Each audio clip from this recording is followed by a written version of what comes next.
The art of making maple syrup and maple sugar is uniquely American. In the days of the pioneers, Indians of the Northeast would cut slashes in the bark of the sugar maple, collect the sap, and boil it down in a hollowed log by continually adding heated rocks. Early settlers in the New World soon learned the skill and improved on the Indian system by using iron drill bits to tap the trees and copper kettles to evaporate the sap into syrup and sugar. Small-scale family sugaring has long since been an American tradition.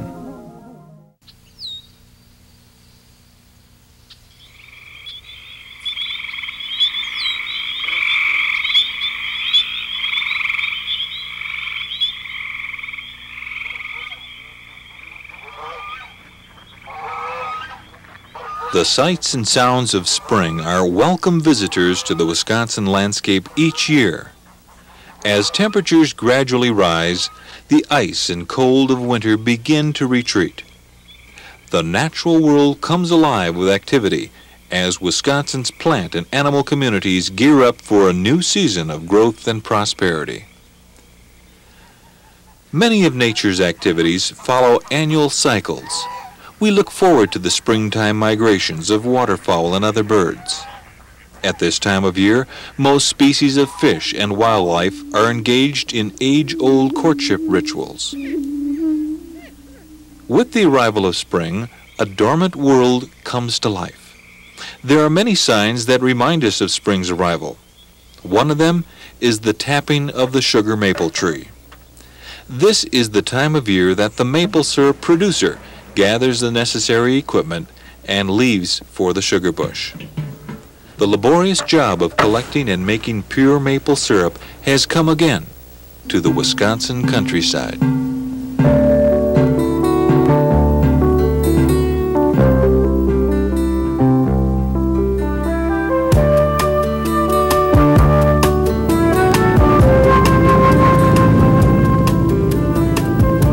The process of making maple syrup requires a good deal of hard work. Many trees must be tapped to produce a reasonable amount of syrup. It usually takes 40 to 50 gallons of sap to make just 1 gallon of pure maple syrup. Therefore, it is wise to identify and tap those trees with the highest sugar content. It's a good idea for woodland owners to choose the trees in their sugar bush which are the sweetest. To determine this, we have a system that we use where we'll drill a small hole in the tree. Once this hole is drilled into the tree, we will be able to insert a small straw to get a little bit of a sample of sap out of the tree. This little beverage straw will soon start dripping, and we can take a refractometer, which is a tool that we use to show the sweetness. It's a tool that once the sap is put on the lens, we'll be able to identify just how sweet the sap is that's coming from that tree. Once the sap starts to drip, we can put a few drops on the refractometer and read it to determine just what the sweetness content is of this tree.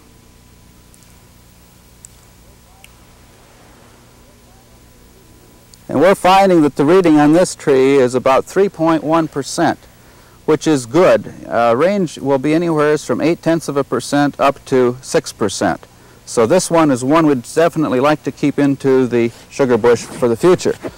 Now we have to mark this tree, though, so that we'll be able to identify that also when we come back to do some thinning around it.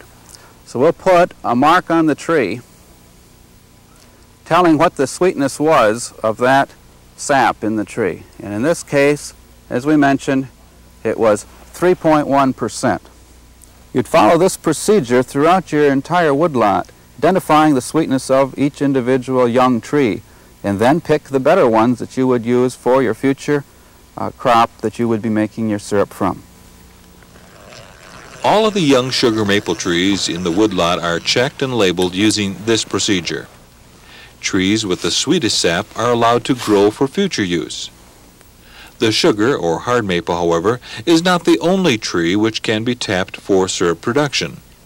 Others include black maple, red maple, silver maple, and even box elder, another member of the maple family. When all of the trees to be tapped have been identified, work begins for the syrup producer.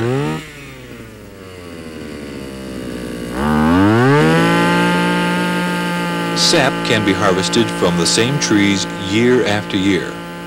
In an existing sugar bush, it is easy to find the trees which have been tapped before. Evidence of the hole can be seen in the bark, and care should be taken not to drill too close to the old hole. Many producers will drill a 7/16 inch hole in the tree to a depth of 2.5 to 3 inches. This is done 2 to 4 feet above the ground.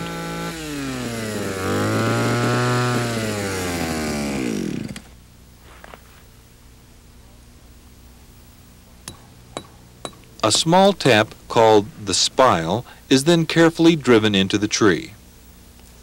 Next, a bucket is hung from the spile to collect the sap, and when conditions are favorable, the flow begins immediately.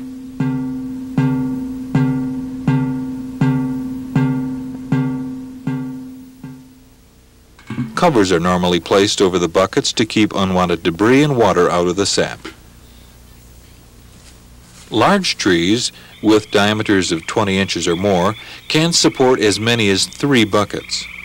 Any tree that has a diameter of less than 10 inches should not be tapped. These trees are too young and can be damaged by tapping them at such an early age. Another method of collecting sap involves the use of plastic tubing. Sap flows from the spile or tap into a network of interconnected tubes.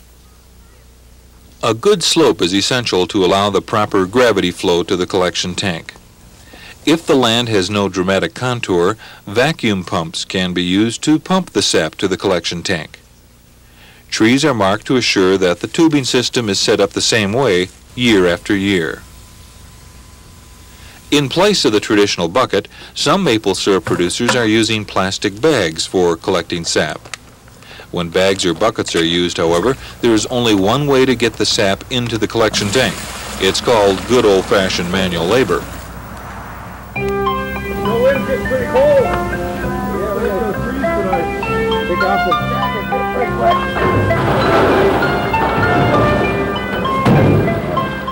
As stated before, the average sugar content of sap is from 1 to 6%. That means that a considerable amount of excess water must be boiled away to turn the sap into sweet maple syrup. Once the collection tank is full, the sap must be then moved to the evaporator house, where this cooking process is done. At the evaporator house, collection tanks are brought to an elevated dumping location. A gravity feed transfers sap into the storage tank where it awaits further processing. Sap should be used as soon as possible after it has been collected. The warmer the outside temperature, the shorter the storage period should be. At this point, sap must eventually be sent to the evaporator. The amount of cooking time can be drastically reduced, however, by using a machine called a reverse osmosis unit. Using a series of semi-permeable membranes, water can be separated from the sap as it is pumped through this unit. Some producers are able to remove between 40 to 70% of the water by employing this method. Whether or not a reverse osmosis unit is used, sap must eventually be sent to the evaporator. It is here that water is boiled away to bring the sap down to a concentration of 66% bricks or sugar content. Roland Jorns, a maple syrup producer from Door County, Wisconsin, describes the evaporator he uses. This is a 4x16 oil-fired evaporator. It's designed especially for a quick evaporation. It has a capability of 5 gallons of syrup per hour, or an evaporation of about 200 gallons per hour. That is under normal sap conditions. It has 16 different compartments, each compartment making the stage just a little closer to syrup. At the precise moment, the syrup must be drawn from the evaporator, so temperature and sugar content are watched closely. There are two different tools the syrup producer can use to check the sugar concentration levels. The instrument most commonly used to check sugar levels is the hydrometer. The hydrometer will float in the sample cup at a designated level when the proper consistency of syrup is reached. Another tool used by some producers is the refractometer, similar to the one used in the field to test the sweetness of the sap in the tree. This one, however, has a different scale designed especially for testing syrup. The other critical factor in determining when the sap has finally reached the syrup stage is temperature. Thermometers are used in this case to determine when the syrup is ready. A temperature of exactly 7 degrees above the boiling point of water on the day of boiling indicates that the syrup can be removed from the evaporator. At that point, the maple syrup is drawn off, sent through the filtering system, and pumped into temporary storage tanks. If the maple syrup is stored for a short period of time, it must be reheated before the final processing is done. Again, the syrup is heated to 7 degrees above the boiling point of water on that day, and then sent to the bottling room.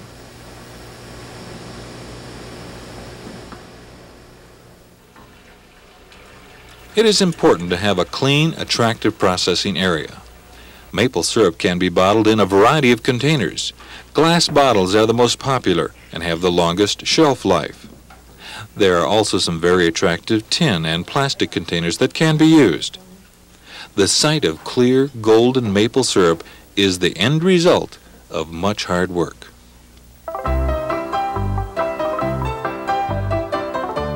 Although attractive by itself, a colorful label on the container will promote sales. Well-designed labels not only attract customers, but they also help create a standard for the maple syrup industry. Labeling can also be used to advertise statewide promotional ideas, such as the Something Special from Wisconsin logo. Labels should include the name and address of the producer, and in many cases, the name of the sugar bush as well. Paper labels are common, but some labels are printed on the surface of the container itself. A growing number of producers are members of the International Maple Syrup Institute and identify their product with this added logo. It is a nationally recognized symbol of guaranteed quality. Wisconsin maple syrup producers have come up with a variety of products made from pure syrup. They include candies, maple cream, and even maple blends. These products can be marketed in a number of different ways. Many producers have an area for retail sales as part of their operation. Products may also be sold at locations like roadside stands, grocery stores, gift shops, or farmers markets. Cleaning and storing equipment after a busy season in the sugar bush is the final step for every producer.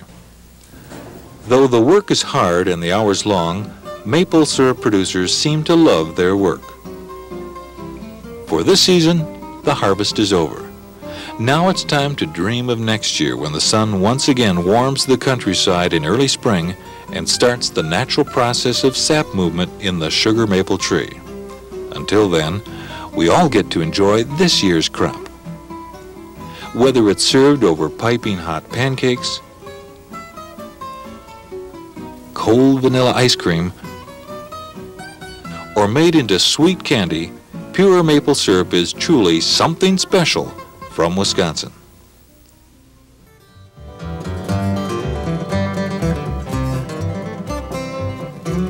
There are a variety of boiling techniques that can be employed when making maple syrup. Commercial operators can easily spend thousands of dollars on equipment that will rapidly process large volumes of sap. Those interested in making maple syrup as a hobby or as a small business venture may choose to be more economical. The most simple method, which is still used by a few producers,